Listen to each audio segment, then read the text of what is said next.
దుబాయ్లో ఇప్పుడు మంచి సీజన్. టూరిస్టుల సంఖ్య పెరుగుతుంటుంది. అంతటా డిమాండ్ ఉంటుంది. లగ్జరీ హోటల్స్ స్టే విషయంలో రేట్లు అస్సలు తగ్గవు.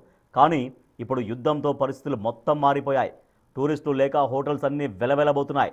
దుబాయ్లో హోటల్ రేట్లు చాలా వరకు తగ్గిపోయాయి. ఉద్రిక్తతలతో పర్యాటకుల సంఖ్య తగ్గిపోవడంతో హోటల్ రూమ్ బుకింగ్స్ పెంచుకోవడానికి నానా కష్టాలు పడుతున్నాయి. భారీ డిస్కౌంట్లు, ఆఫర్లను ప్రకటిస్తున్నాయి.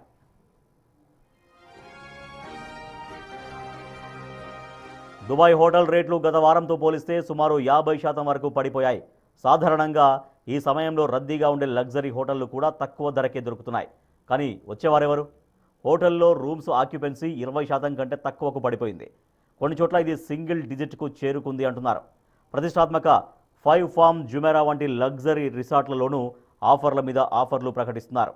అటు ప్రఖ్యాత బుర్జల్ అరబ్ హోటల్లో కూడా సాధారణ రేట్ల కంటే తక్కువగా, అంటే $905 నుంచే రూమ్స్ ఇచ్చేస్తున్నారు. సగటున 3 స్టార్ హోటళ్లు రాత్రికి $4,300 నుంచి ఇస్తుంటే 4 స్టార్ హోటల్స్లో రూమ్స్ $6,600 నుంచి దొరుకుతున్నాయి. కొన్ని వెబ్సైట్లలో అయితే అతి తక్కువగా $1,300కే గదులు కనిపిస్తున్నాయి. దుబాయ్ పరిస్థితి ఇంత ఘోరంగా మారిపోతుందని ఎవరూ ఊహించలేదు. కానీ జరిగిపోయింది. కథ మారిపోయింది. డిమాండ్ ఉన్న చోట ప్రస్తుతం కస్టమర్ల కోసం హోటల్స్ భారీ డిస్కౌంట్లు ఇచ్చుకోవాల్సిన పరిస్థితి తలెత్తింది.